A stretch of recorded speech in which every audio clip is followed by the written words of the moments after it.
Sorry, I'm late. I don't know why. Just lost track of time. Thank you for waiting. Okay. Om Sahana Bhavatu Sahanau Bhunaktu Saha Viryam Karavavahai Tejasvinavadhitamastu ma vidvishavahai. Om Shanti Shanti Shanti.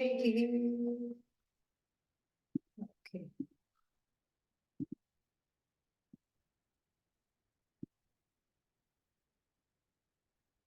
Now, Tat, Chit and Ananda are talked about separately. In the beginning, second verse, what did we have? We had them talked about in the same way, in the same verse. Aham asmi, I am. I am means what? I exist. Sada bhami, I am never not conscious. I'm a conscious, sentient, existent being that is totally free of sorrow. Kadachanna aham apriyah. And then, therefore, I am Brahman. This was given in Sankshepa form, short, like a thesis statement, which was unfolded throughout. And now, as we conclude, we are going to get some very interesting verses. It's like a little bit of a head massage from inside. Okay. And why do we need this? So that we don't have any doubt of our Swarupa. That is the thing. So that we have no doubt at all of our Swarupa, this is needed. Okay. So now, verse 22, Sat, talking about Sat. Verse 23, talking about Chit. Verse 24, Ananda. Yes. So let us chant 22. Swarupame me sattvam न तु धर्मो नभस्त्ववत् मदन्यस्य सतो भावात् न हि सज्जातिरिष्यते. So, the two things we have to discuss here about the I being existence personified. I am existence itself. This is the idea. I am existence. So if I am existence, that is kind of strange to even think about. How can I be existence? I know I am existent, but how can I be existence? This is something which is difficult. And what is the nature of this existence? When you say Sat, Chit, Ananda, are they attributes to the Atma, I? Are they attributes to I? Are they dharmas? Certain characteristics of this I, like Sattva, Rajas, Tamas, Sat, Chit, Ananda, are they certain gunas? Are they attributes? What are these things? They are neither gunas, nor are they attributes, nor are they dharmas. What are they? They are myself alone. They are myself looked at from three different standpoints, and then that which obtains after this analysis from these three different standpoints is that I am a sentient conscious being free of any kind of limitations. That is what obtains from this analysis. And this analysis has been done at length where? In the Taittiriya Upanishad, Brahmanandavalli, we have this analysis that is done. And there also the same thing Adi Shankara tells us, so that we are not, we don't get into this problem of categories. The categories are a very big problem for that knowledge which is with totally without categories, totally without divisions. To get to the understanding of myself as the indivisible I have to let go of the categories. And so he gives a very nice example. He says, let's go for a stroll by the lake. And then on the lake, surface of the lake, is a lilies. Lot of lilies are growing on the edge of the lake. And then there are two friends walking by the lake, and one of them says to the other, bring me a big lily.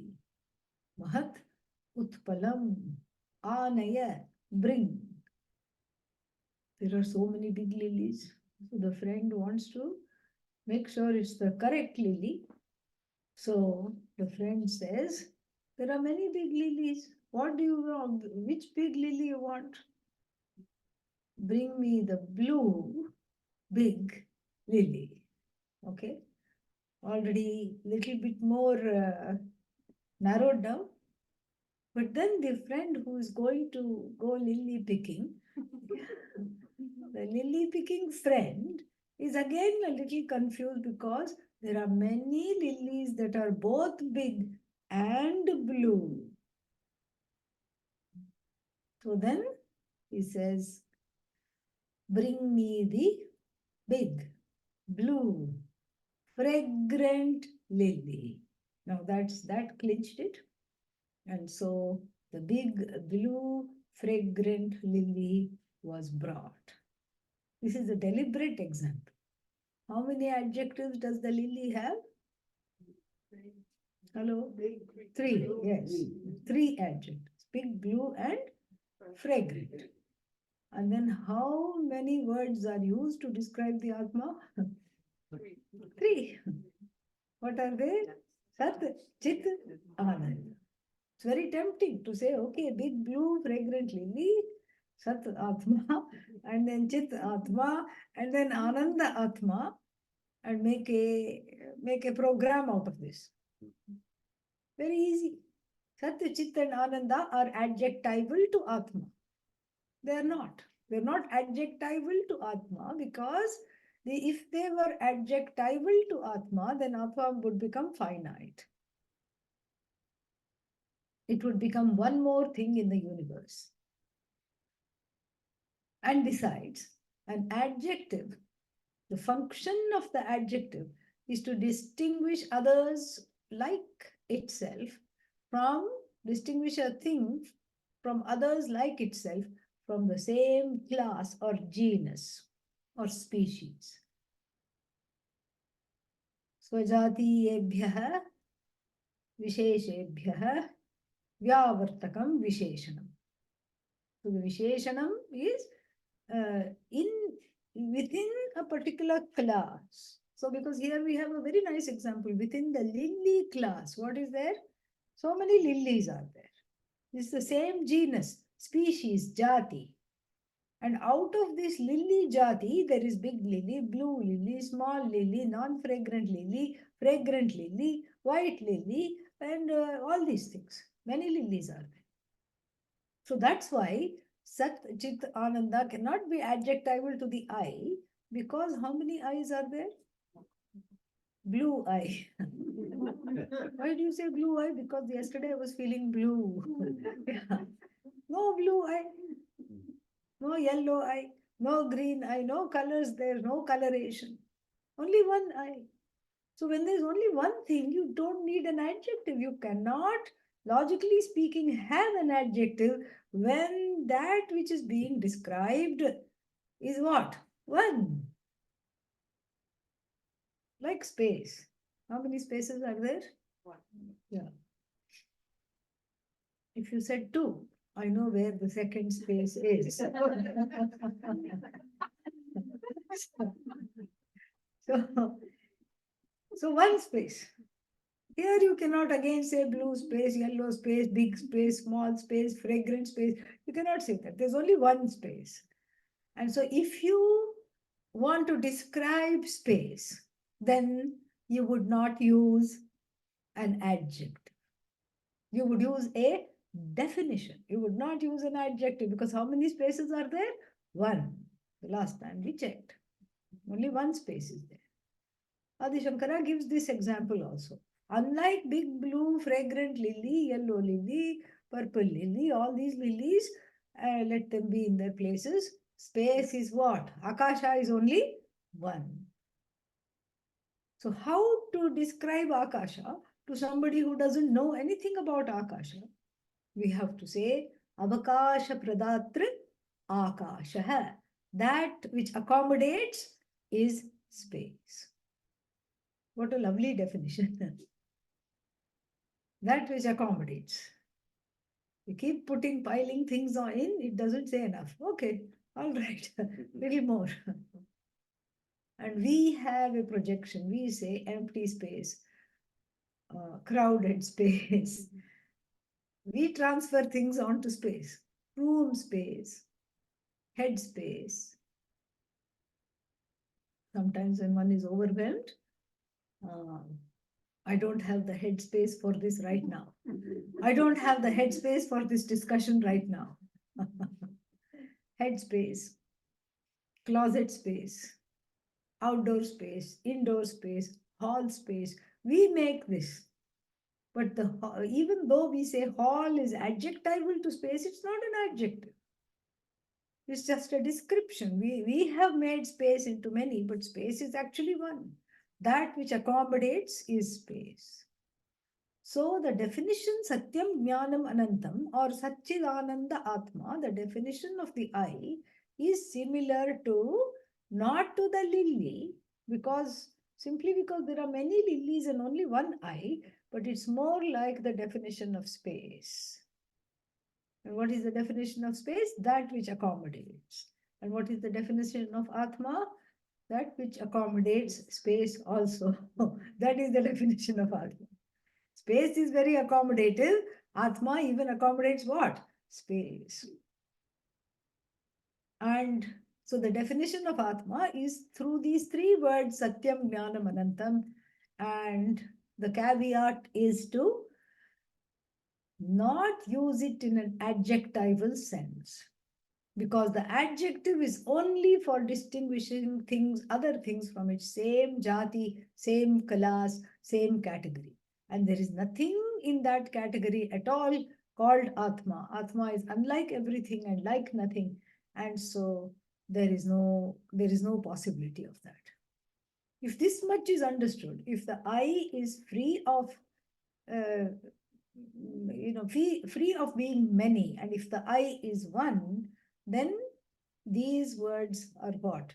They are again not adjectives. They are pointing to the I, which does not need a description. Even the Shastra does not describe the I because the I is self-revealing. The Shastra also does not reveal the I. What does the Shastra do? Knock off the limitations put upon the I by ignorance. Knocks off the limitations. That's what the Shastra, the teaching does. The teaching does not put a new definition on the I. I does not need definition because it is self-luminous, self-evident I. I know I am. I don't have to be pointed out by somebody else. Are you here? Yes. Ah, finally. In unison. Wonderful. Yes, I am here. How many people did you have to consult before you said yes? Nobody. Hopefully. Yeah. You didn't have to consult anybody because the I is self-revealing. And therefore, this Satchidananda as I are indicatory words used by implication to understand the I that is already kind of partially understood as existent. Are you here? You said yes. That means what? I am. And when you said yes, you not only said I exist, but you also said I know I exist. Do you see how you said that? Yeah. Even without saying that? Mhm. I am is equal to I know I am. And then all we need to ask is one more question. How long does this existence last? Is it over now? No, no, I'm No. still here. Is it over now? No. Now? No. Now? No. And no, now is timeless. Now is the content of time. It is always in the present continuous. That is how the Atma is. Present, I am present, I am now. But then what if somebody was answering the question, are you here now? Yes, now, yes. And in the middle, drop the body. Gone. Then it would be a lie because the disembodied being, even if they may still be in the room hanging around, they cannot say now because the mouth is not there anymore. But then what? The disembodied being is. Is where? Now. And then the body of the person is. And if the Atma, if the Jiva travels, the traveling Jiva is where? Now. When? Now. So the transformation of the body, the mind, the senses take place. Even if the body is dropped, the I continues. Oh, where does it say? In the Upanishads. What is the proof? It's non-verifiable. It's a non-verifiable belief. But we can help ourselves with some logic. Two things. One is, who wants to come to an end? Nobody. So it is in keeping with my desire. It is in keeping with everyone's most basic desire. I want to keep going and going and going. And the Shastra says, you know, you do keep going and going. Yes. That is nice. That's a relief. That's why Hindus do not make a bucket list. Bucket list means things I want to do before I kick the bucket. Euphemistic way of saying bye bye. Okay. Hindus don't make it. Why? Because next life is there. Better luck next time. Next life is there. It's not all, everything doesn't have to be, you know, pushed through here and right now experienced in this life itself. That's a lot of pressure. That's a great amount of pressure. And so I don't want that kind of pressure. So I say, okay, another life is there, another body I'll have, no problem. Continues. So we can help ourselves to some logic. If you cannot take out anything, even matter, any insentient matter also from the universe cannot be taken out. This is what we study in science. You cannot put anything into the universe, you cannot take anything out of the universe. This is with regard to the inert matter. What about the sentient being who is the observer of the inert matter? Why should the sentient being come to an end? So these two ways, in these two kind of analysis, we help ourselves. First, we ask the question, do you want to come to an end? I answer, no, I don't want to come to an end. You ask anybody. Go to China, ask somebody there, and go somewhere to Antarctica, ask somebody there. Do you want to cease to exist? The answer will be no. Even you can ask a buffalo if you can speak its language. Do you want to do you want to cease existing? And it will also say no, if it could. But even by the behavior of the animals, we see that they don't want to die. Sudden human interest story. A whole truckload of cattle is going to the slaughterhouse. Suddenly one of them escapes. Huh? It escapes. And then they stop the truck and try to catch it. It runs away. It knows, somehow it knows. This is not a good destination. I think I have to chart my own journey. I have to go. And it goes, takes off. And the unwritten rule is if it has escaped on its own, you have to then leave it alone. And that's a good thing. Yeah, it's a very good thing. When somebody adopts it or it's sent to live its life out happily. And so nobody wants to cease to be.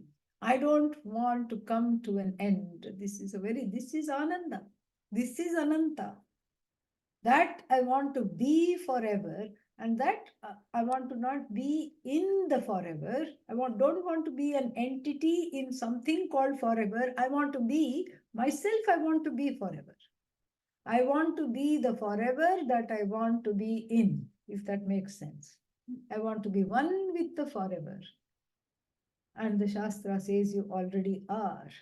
You are a knowing being who never comes to an end. And this is how we help ourselves, because this is not something logically proven. It is revealed by the teachings. That's why we need the Upanishad.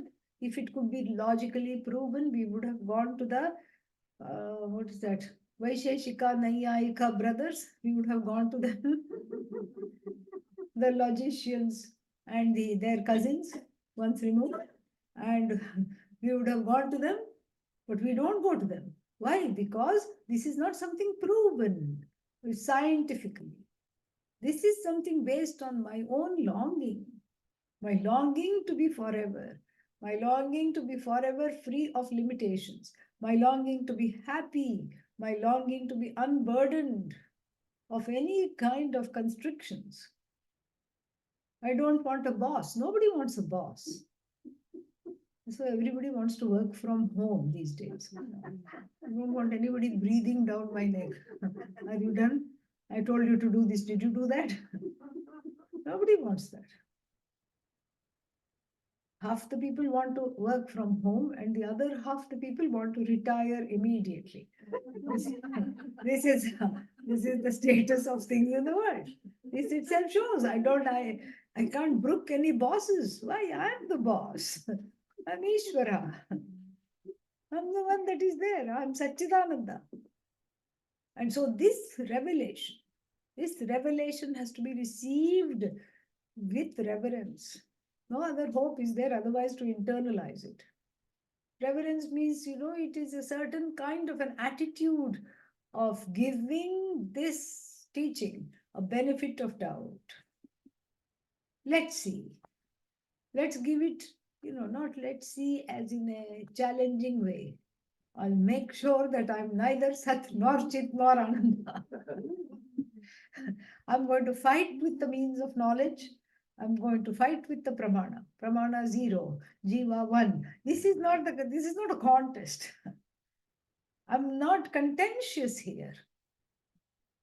I stop being a ninja and allow the Shastra to operate upon me. Allow the teachings to reveal whatever it needs to reveal.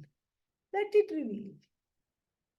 Let's see if it is hitam, beneficial to me. Let's see if I stop searching and seeking so much. That's also very nice. Let's see if I'm able to just be without any kind of a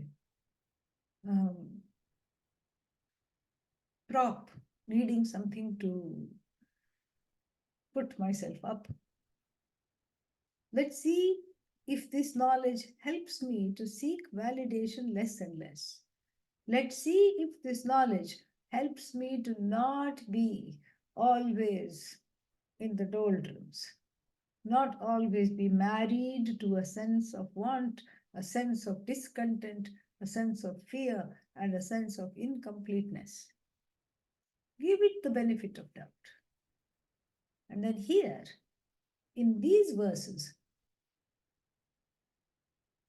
logical analysis of why one is Sat, why one is Chit, and why one is Ananda is given, because we may have that diffidence. And so we take help from the logicians to understand why is it that I am Satchidananda. So the 22nd verse will say, Swarupam eva, my Swarupa. And what is my Swarupa? Eva, only. My Swarupa is only what? My Swarupa is only Sattvam. Sattvam means Sat. My Swarupa is only Sattvam. And why is it only Sattvam? Because that's what it is. And this Sattva is not a dharma. This Sattva is not an attribute.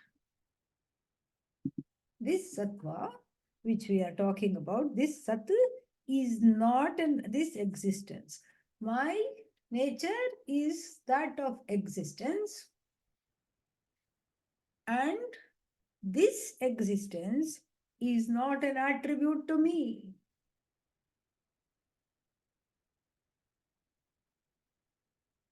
This much we have to understand. There's a lot to see here. Okay. Yeah. So the existence cannot be an attribute or a property. This is how the Tarka Shastra, we have to understand the ancient logicians divided everything in the world into 7 things. Dharma, attribute, guna, qualities, and then samavaya. Samavaya means certain kinds of association. We have talked about that. Then samyoga, things coming together. Things coming together in certain ways, 4. And then something as abhava, 5. Non-existence, 5. And then property, dharma. Property, there's another word for that. So like this, 6 things they have, everything in the world. Dravya, property, yes, dravya. Dravya, guna, abhava, 3. Dravya, guna, abhava, samavaya, samyoga, and one more thing. What did I mention? Dharma. Dharma. So these are all the 6 raw materials with which everything they don't make a difference between the sentient and the inert. All things are in these 6 categories somehow. So then they will say that the existence is a property to you. If existence is a property to me, then that means what? Existence is not me. It is outside of me. Correct? Existence is outside of me. I have a connection to existence by way of a certain property. The property means existence belongs to me. Then where did this existence come from? We have to ask. If existence belongs to me, if it is a dharma, if it is a property, then the nature of this existence, which is outside of me, then again the Atma becomes what? Non-existence. So non-existent become existent because of a property upon which I depend. So the property called existence, this is not what the teaching is, okay? This is the opposite of the teaching. We are going to refute this. This is going to be refuted. This is just taking a scenario. If we try to logically arrive at this, we will be in knots. It's trying to logically arrive at how existence and I are connected. There is no oneness here. There's always trying to looking for connections and properties and dharma and all these things. So, in this scenario, existence is a quality or a property of me that belongs to me. Then what am I? Am I existent or not? If I am existent, then I don't need existence as a property to qualify me because I'm already existence. Okay, you are non-existent. That's why you need a prop in the form of this property called existence. It's just like money. So you don't have money, right? And then what do you need? You need money in order to say that now I am wealthy. Before I was not wealthy. Now I am wealthy. Why not say that? You make it so difficult. Why not just see that you need existence? Existence is a property that embellishes you. Okay, I'm ready to go along with your argument, but if existence is a property that embellishes me, what was I before? You have to say non-existent, right? So if I was non-existent, I can't even think like this, but anyhow, we have to try. So if I am non-existent, then how do I know I want existence? How do I know that, okay, I need this property called existence and I need to be near it? Cannot. So it's not a property. It's not a possession. This itself is very funny argument. In fact, we will forget what we already know. That is why I don't want to go too much into this. But if this verse was not so much refuting the ancient logicians, I would not even have brought it up. Because one will go to bed totally confused. At this nascent stage, this is not the best thing. But anyhow, we'll go along with it. Then the other option he gives, the logician would give, is that existence is universal dharma. It applies to everybody. Look, how many people in the room? Are you existent? Yes. Are you existent? Yes. Existent. So we say this is a universal attribute that belongs to everybody. Like what? Humanness. Look at all the people in the room and online. Everybody is a human, right? Check. Yes.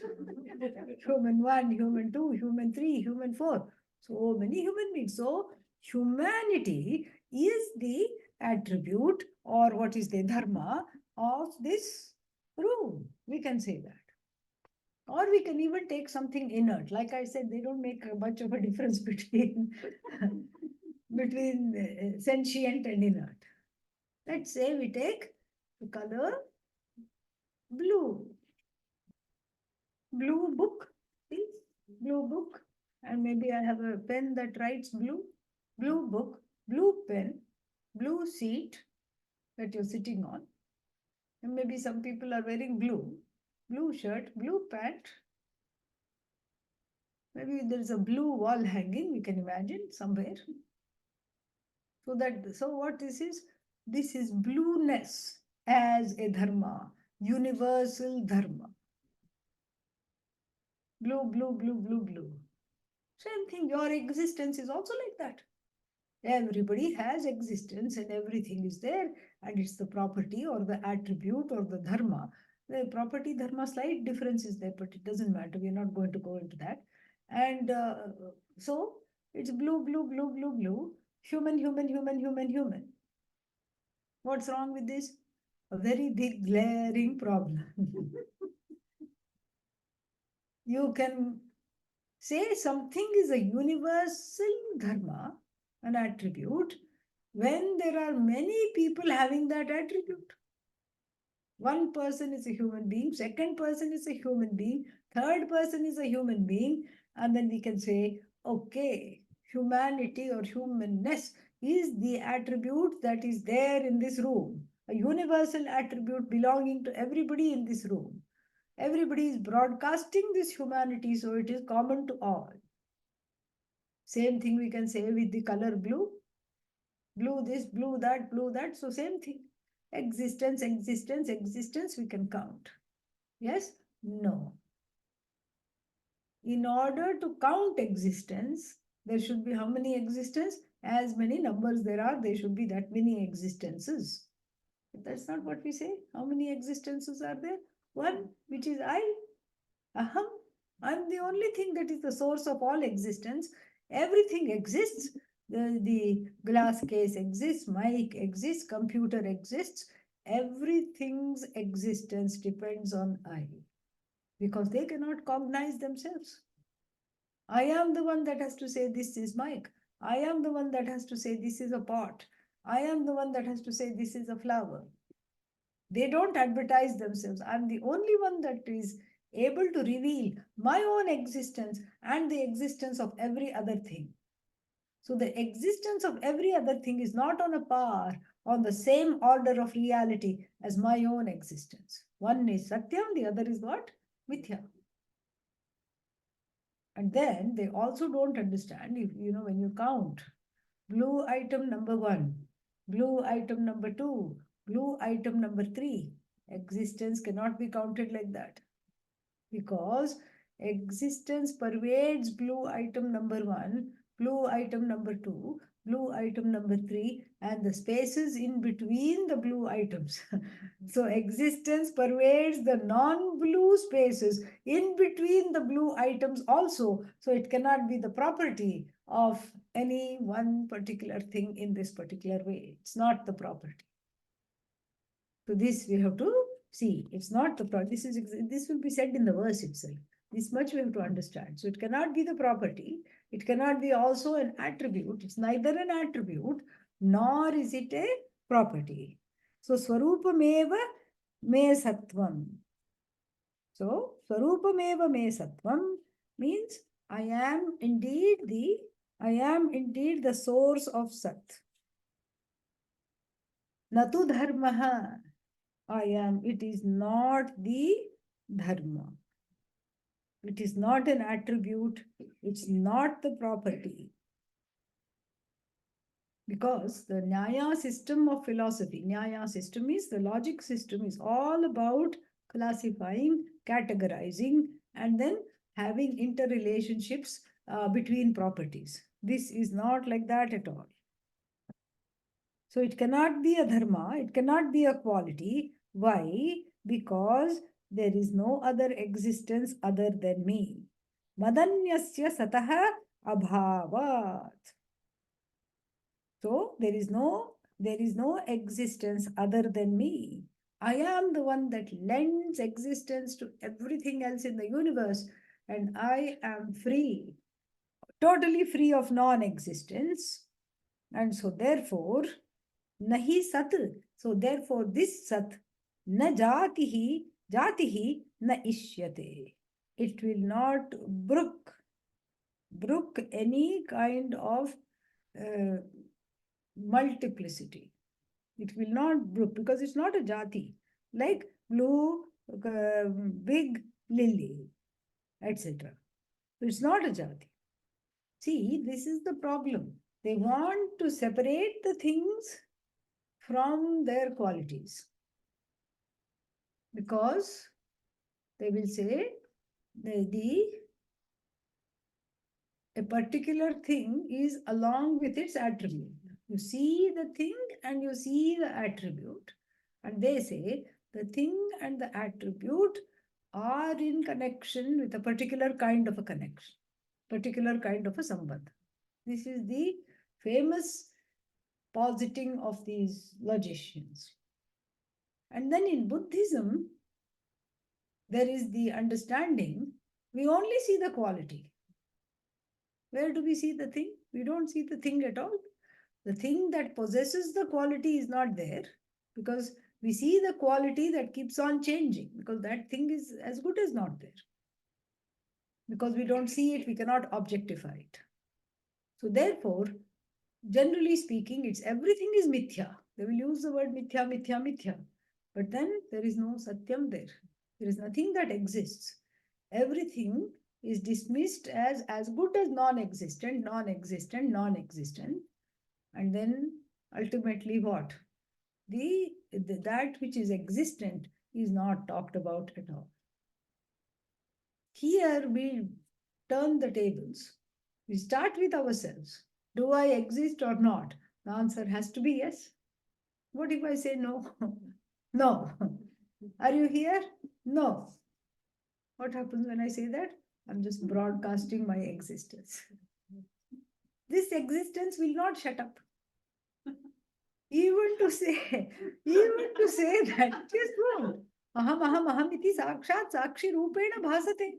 It will not keep quiet. Even if you give it a lollipop, it will not keep quiet. It will just keep on advertising itself. It's a self-advertising existence. Existence.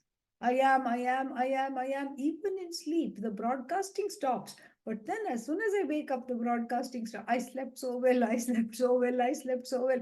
I'm the cognizer of everything. And to be the cognizer of myself and everything else, I have to have what? Exist. I have to be. I have to be. I have to exist. And this existence does not belong to me because I can never be away from it. I'm never away from that which exists. Myself is existence. Existence is myself. It cannot be removed because it's not a property. If it is a property, then I will become non-existent.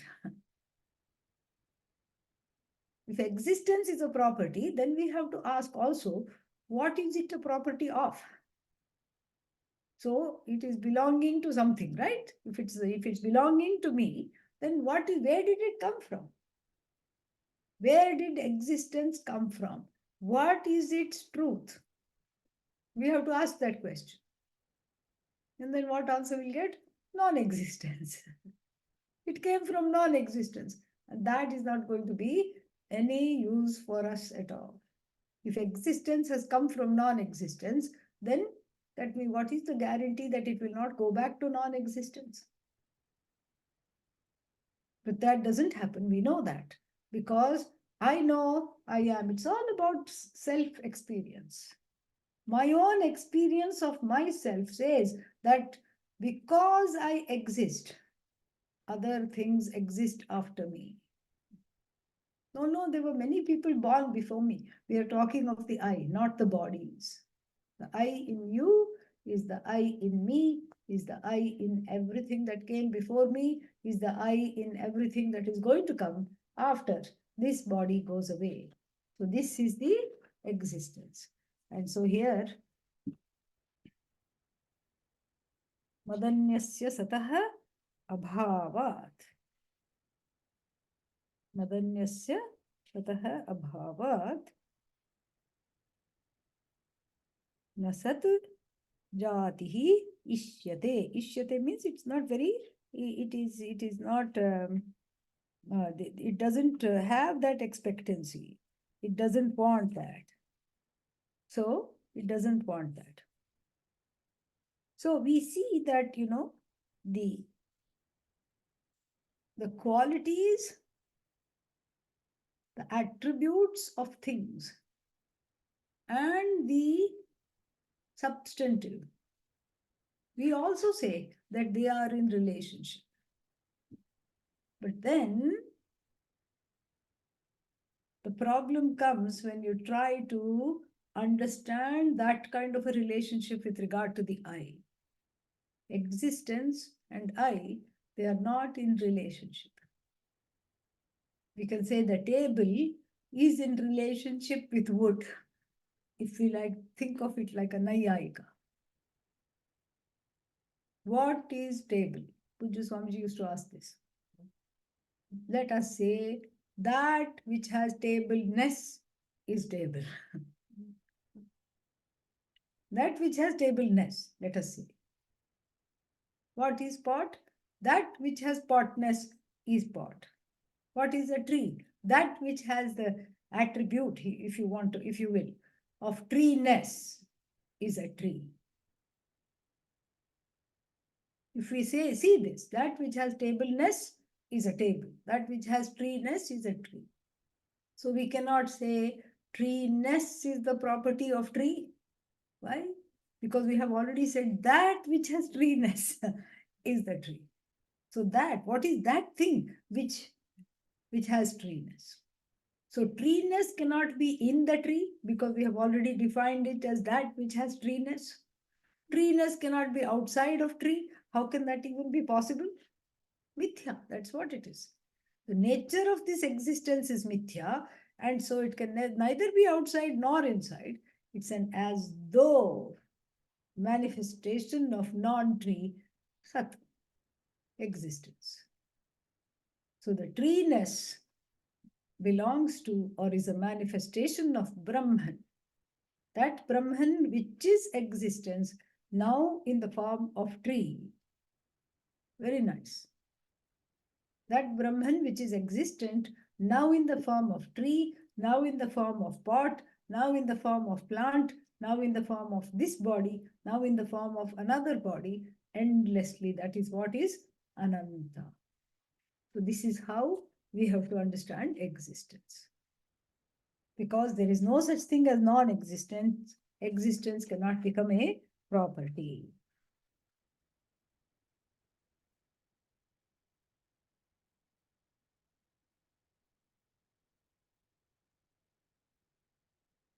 स्वरूपमेव मे ज्ञानम् स्वरूपमेव मे ज्ञानम् न गुणः स गुणो यदि सगुणो यदि अनात्मत्वम् असत्वं वा अनात्मं सत्त्वं वा ज्ञेयाज्ञेयत्वयोः पतेत्. ज्ञेयत्वयोपदे. Yeah. So my next one, my nature is that of all knowledge. How can I be all knowledge? Because I'm a knowing being. I know I am. And that knowingness never translates into I don't know. This is a revision. We have seen this. Even when I say I don't know this particular country, I've never been there. Even if I were to say that. I don't know Timbuktu. I don't know this place called Timbuktu. What am I really saying? I know that I do not know. That is what I'm saying. I'm aware of my ignorance. I'm aware of that now, of what I know. And what I know and what I do not know are objects in the universe. Objects, places, events, people, whatever it is. In the universe, discrete things that I do not know. But ontologically speaking, I am all knowing because I know what I know and I know what I do not know. What I know plus what I do not know constitutes all. Therefore, I am all knowing. I'm all knowing. And so, therefore, this knowledge is not a knowledge of something. That way, I will always be ignorant of many things. That's not the point. This knowledge is not connected to me as the knower. And the knowledge is not of objects, the knowledge is not the subject, the knowledge is not that which connects the subject to the object, sight, hearing, etc., like a means of knowledge. So, what is this knowledge? That which transcends all three because it upholds all of them. That which is the knower is myself alone. It's a status superimposed, as it were, upon the I that is free of the status of knower. And that which is known is myself alone, free of the status of being an object. But then it has the ability to morph into an object because it is free of that status. And at the same time, it as though morphs into that which connects the subject to the object, i.e., a means of knowing, inference, sight, hearing, all these things.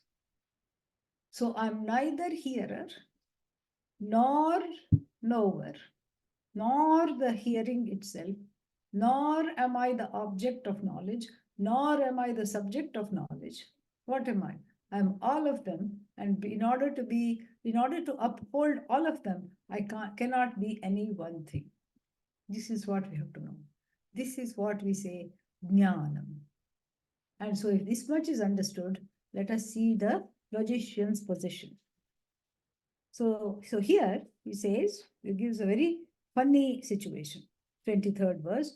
Swarupameva me jnanam. Na gunaha. It's not a property. It is my very nature. It is not a property. Sa gunaha yadi. If it were to be a property, then what would happen? We have to see. So if consciousness is a property of what? I, Atma. Then we have to ask the question, this consciousness, does it know the Atma or does it not know the Atma? Because consciousness is all knowledge. What is Atma? I. So this consciousness, if it is a property of me, if it belongs to me, it is outside of me, does it know me? Does it know the I or does it not know the I? And either way, one is in hot soup. If we make the contention that this consciousness knows, this awareness knows the Atma, it's a kind of a safe position. It knows the I. Okay, good, very nice. Look at all the objects of that I know. Are they inert or are they sentient? Huh? Objects are inert. So if I am known by consciousness, which is a property, then I become what? Inert. Because I'm known as an object. Uh-oh. Not nice. Not at all nice. No, no, no. Let's quickly say that consciousness does not know the I. Consciousness is not aware of the I at all. If consciousness is not aware of the I, it's a property, but it's not aware of I, then what do I become? Non-existent. What is the proof that I exist? If consciousness is other than me, what is the proof that I exist? I become as good as non-existent. So now, if consciousness is a property of me, I have only two options. Either I'm inert or I'm non-existent. Take your pick. This is what this verse says. Either one is inert or one is non-existent. Let us, I'll repeat this again because, tomorrow I'll say, repeat this a little more. Everybody is looking a little, stunned. So, Swarupameva, Swarupameva me jnanam. If my nature alone is knowledge, na gunaha, it is not an attribute. Sa gunaha yadi, if it is indeed a guna, if it is an attribute, anatmatvam, either I become anatma. Why do I become anatma? Because consciousness knows me as an object. Therefore, if I'm an object, what? Then I become objectified by consciousness. I become an object of consciousness. Am I an object of consciousness? No, I am consciousness. So this is what we are trying to say. And then anatmatvam, asatvam va. Asatvam means what? Non-existent. Va means or. Two options are given. When will it become asatvam? If consciousness does not know me, that means what? I'm not within the purview of consciousness. Is consciousness all knowing or not? Yes. And so if I'm not part of all, then I'm not non-existent. If I'm not included in all, what do I become? Totally and fully non-existent. So then it says, Saha Geyah Geyatvam Geyatvayoho. Geyah means an object. So first, if I'm an Geya, if I'm an object, I become Anatma. The Geya is connected with Anatmatvam. And then Geyatva is connected with Asatvam. If I'm yet to be known, I'm non-existent. If I'm already known as an object by consciousness, then what am I? I'm inert. I'm Jada. What a pickle, huh? Yeah. We'll see more tomorrow. Om Purnamadav Purnamidam Purnat Purnamudachyate Purnasya Purnamadaya Purnamevavashishyate Om Shanti Shanti Shanti Harihi Om Shri Gurubhyo Namaha Harihi Om